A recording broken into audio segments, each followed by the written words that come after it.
வணக்கம் ஜோதிடம் tax channel நேர்களே, நான் உங்கள் அன்பான சயின்டிபிக் வேதிக் அஸ்ட்ராலஜர் அஸ்ட்ரோ அரஞ்சி பேசுகிறேன். நல்லது நினைப்போம், நல்லதே நடக்கும். இந்த வீடியோவில் நம்ம என்ன பார்க்க போறோம்னா, மகர ராசிக்காரர்களுக்கு ஆகஸ்ட் 2026 எத்தகைய ஒரு பலாபலன்கள் நிறைந்த ஒரு மாதமாக சயின்டிபிக் வேதிக் அஸ்ட்ராலஜி முறையில் இருக்க போகுதுங்கிறது நம்ம பார்க்குறோம். எதையும் மிகைப்படுத்தாமல், பரிகாரங்கள் மூட நம்பிக்கைக்குள் எல்லாம் போகாமல் உள்ளது உள்ளவாறு. இப்போ ஒரு ராசிக்கு ஒரு கிரகம் இப்படி இருக்கும் பொழுது எது மாதிரி ஒரு பொதுவான தாக்கத்தை கொடுப்பார். ஒரு ஆண்டு கிரகமா இருந்தாலும் சரி, மாத கிரகமா இருந்தாலும் சரி, ஒரு கோச்சார அடிப்படையில், டிகிரி அடிப்படையில் 9 கிரகங்கள் இருக்கும் பொழுது எது மாதிரி ஒரு கோச்சார தாக்குதலை கொடுப்பாருங்கிறது சயின்டிஃபிக் வேதிக் அஸ்ட்ராலஜி முறையில் இந்திய வேத ஜோதிட அடிப்படையிலான ஒளி தத்துவம் மூலமாக எதையும் மிகைப்படுத்தாமல், மூடநம்பிக்கைக்குள்ள போகாமல் உள்ளது உள்ளவாறு துல்லியமாக பார்க்க போகிறோம். இப்போ பாருங்க, மகர ராசிக்கு இப்போ ஆசி அதிபதி 3ஆம் இடத்துல இருக்கார் சனி பகவான். 7ஆம் இடத்துல குரு உச்ச குருவா வந்து ராசியை பார்ப்பது அற்புதம். ராகு 7லும் கேது 8லும் இருக்கிறார். இப்போ செவ்வாய் கிரகம் 6ஆம் இடத்துல இருக்கிறார். சூரியன் புதன் 7ஆம் இடத்துக்கு மாதத்தின் ஸ்டார்டிங்லேருந்தே 7ல் குருவோட சேர்ந்து இருக்கிறது நல்லது.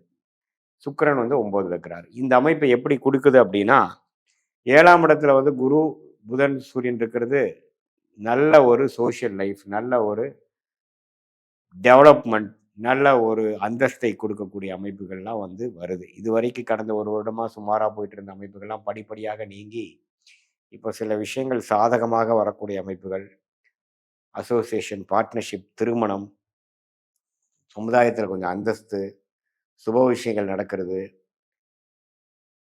எல்லாமே ஓரளவுக்கு பாசிட்டிவாக வரக்கூடிய அமைப்புகள் இருக்குது. இப்போ மகர ராசிக்காரங்களே பார்த்தீங்கன்னா, அவங்க போன பல ஆண்டில் செய்த தவறுகளை எல்லாம் தெரிந்து கொண்டு திருத்தி கொண்டு இன்னும் கொஞ்சம் தெளிவாக செயல்படக்கூடிய ஒரு காலகட்டமாக இருக்கிறது. அதில் ஆகஸ்ட் மாதம் ஒரு முக்கிய பங்கு வரக்கூடிய அமைப்பு இருக்கு.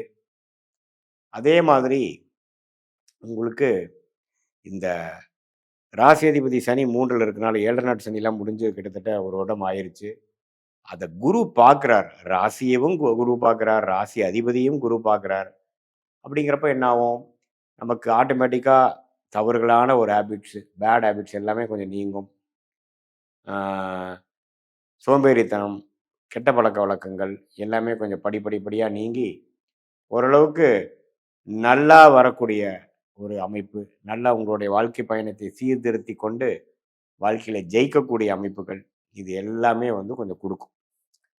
ஸோ இந்த உச்சகுருவின் பார்வை ராசி மேலேயும் ராசி அதிபதி மேலே விழுகிறதுனால இதுவரை நம்ம ஏனோ தானோன்னு இருந்த மகர ராசிக்காரர்கள் இந்த காலகட்டத்தில் வந்து சுறுசுறுப்பாக இயங்கி, அது படிக்கிற மாணவர்களாக இருந்தாலும் சரி, காம்படிட்டிவ் எக்ஸாம்ஸ், கவர்மெண்ட் எக்ஸாம்ஸ் எழுதக்கூடிய இளைய வயதினராக இருந்தாலும் சரி, ஒரு நடுத்தர வயதினர் இருக்கக்கூடிய ஒரு தொழில் அமைப்பில் இருக்கக்கூடியவர்களாக இருந்தாலும் சரி, டெக்னிக்கல் அமைப்பில் இருக்கிறவங்களாலும் சரி, எல்லாம் முன்னேற்றங்கள் பெறக்கூடிய, உத்வேகம் பெறக்கூடிய, ஒரு கிளாரிட்டி பெறக்கூடிய, ஒரு நிபுணத்துவம் பெறக்கூடிய, புரிதல் கிடைக்கக்கூடிய ஒரு அமைப்பாக இருக்குங்க. ஒரு ஆரம்ப பகுதியாக, ஆரம்ப ஒரு டைமாக இருக்கு.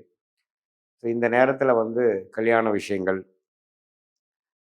வேலை மாற்றங்கள், வாழ்க்கையை வசதிப்படுத்துகிறது, அது மாதிரி சில விஷயங்கள்லாம் வந்து நல்லாவே பிளான் பண்ணி நல்லா எக்ஸிக்யூட் பண்ணக்கூடிய அமைப்புகளாக வருகிறது. ஸோ இந்த ஒரு காலகட்டம், அதில் வந்து வரக்கூடிய ஒரு நல்ல காலகட்டத்தில் இந்த ஆகஸ்ட் மாதம் வந்து ஒரு அடித்தளம், ஒரு ஃபவுண்டேஷனை கொடுக்கக்கூடிய ஒரு மாதமாக இருக்கு. ஏன்னா ராசி உச்சகுருவின் பார்வை, நேர் பார்வை வந்து ராசியை பார்க்கறது மகர ராசிக்கு 12 வருஷத்துக்கு ஒரு தடவை தான் வரும். அது வந்து இப்போ வந்திருக்கு. அதே அந்த நேரத்தில் பாருங்க, இப்போ புதன் சூரியனுங்கிற மிக முக்கியமான கிரகம், அட்டமாதிபதியாகிய சூரியன், பாக்கியஸ்தானாதிபதியாகிய புதன் 2 பேரும் சேர்றாங்க. எங்க 7ஆம் இடத்துல குருவோட. ஸோ அப்படிங்கிறப்ப என்ன, ஏதோ நம்ம அந்நியர் மூலமாக சில பெனிஃபிட்ஸ், சில நன்மைகள், சில பாக்கியங்கள் நமக்கு கிடைக்கக்கூடிய அமைப்புகள், இது எல்லாமே நமக்கு கொஞ்சம் வருதுங்க. ஸோ இது எல்லாமே வந்து மகர ராசிக்காரர்களுக்கு ஒரு நல்ல ஒரு பலனை கொடுக்கக்கூடிய அமைப்பாக இருக்கு.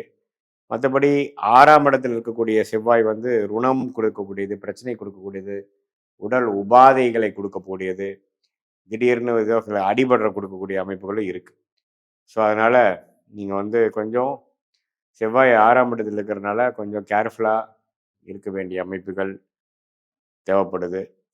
ஸோ நீங்கள் வந்து அந்த உடல் உபாதைகள், சூடு, ரொம்ப ரிச் ஃபுட் சாப்பிட்டு அஜீரண கோளாறு ஆகுறது, அது மாதிரி விஷயங்கள் எல்லாம் கொஞ்சம் கவனமாக இருக்கணும். செவ்வாய் 6ஆம் இடத்துல இருக்கும் பொழுது, அது ராசியவே 8ஆம் பார்வையாக பார்க்கும் பொழுது, எல்லாமே ஓரளவுக்கு பாசிட்டிவாக தான் இருக்குது சாமி நீங்கள் சொல்கிற மாதிரி. ஆனால் திடீர்னு ஏதோ ஒன்று நடந்துருச்சு அப்படிங்கிற மாதிரி விஷயங்களும் இருக்கக்கூடிய அமைப்புகள் தான் இருக்குது.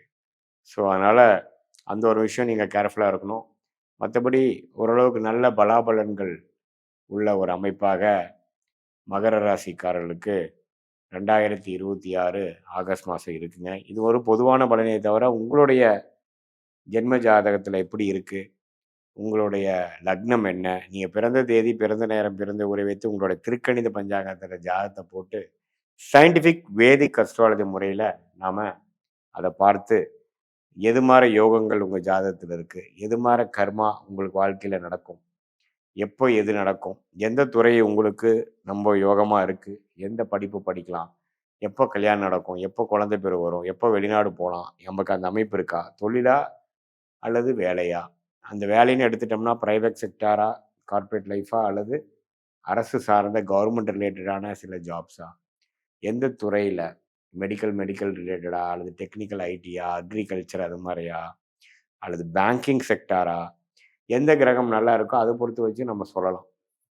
ஸோ எப்படி உங்கள் கர்மா உங்கள் ஜாதகத்தில் வரப்போகுது, எப்படி நடக்க போகுது அப்படிங்கிறத துல்லியமாக ஒரு ஒரு ஸ்டெப் பை ஸ்டெப் நம்ம பார்க்கும் பொழுது, அதுக்கு தகுந்த மாதிரி நம்மளுடைய முயற்சிகள், படிப்பு, வேலை, தொழில், கல்யாணம், இடமாற்றம் எல்லாமே நம்ம அதுக்கு தகுந்த மாதிரி பிளான் பண்ணி வாழ்க்கையில் வந்து நம்மளோட கர்மாவுக்கு நேர்கோடாக நம்மளுடைய செயல் திட்டங்களை போடும் பொழுது தேவையற்ற எதிர்நீச்சல் போடாமல், பொருள் விரயங்கள், சமய விரயங்களை செய்யாமல், எளிதில் வாழ்க்கையில் நம்மளுடைய கர்மாவுக்கு நிகராக சயின்டிஃபிக் வேதிக் அஸ்ட்ராலஜி முறையில் அதை தெரிந்து கொண்டு, அதோட நேரம் டைம்லைன்ஸையும் தெரிந்து கொண்டு, அதோட யோகங்கள், அதோட தோஷங்கள், பிராப்தங்கள், தோஷங்கள் அது மாதிரி பல விஷயங்களும் நம்ம தெரிந்து கொண்டு, அதுக்கு தகுந்த மாதிரி ஸ்டெப் பை ஸ்டெப் நம்மளுடைய வாழ்க்கை முடிவுகளை ஒன்றொன்னா நம்ம செய்யும் பொழுது, நம்மளுடைய லக்னம், நம்மளுடைய ராசி, நம்மளுடைய கிரக அமைப்பை பொறுத்து, அடுத்து வரக்கூடிய தசாபுக்திகளை பொறுத்து, அதுக்கு யோகமான காலகட்டங்களில் யோகமான ஒரு வேலை, தொழிலை செஞ்சு, தேவையற்ற வீண் விரயங்களை செய்யாமல், வாழ்க்கையில் எதிர்நீச்சல் போடாமல், நேர்கோடையாக சென்ற வாழ்க்கையில் எளிதில் வெற்றி பெற முடியும். சயின்டிஃபிக் வேதிக் அஸ்ட்ராலஜி முறை மூலமாக நீங்கள் பெனிஃபிட் அடைய முடியும். வாழ்க்கையில் வெற்றி அடைய முடியும் நினைக்க சொல்ல விரும்புகிறேன். மீண்டும் மற்றொரு காணொளியில் சந்திப்போம். நன்றி, வணக்கம்.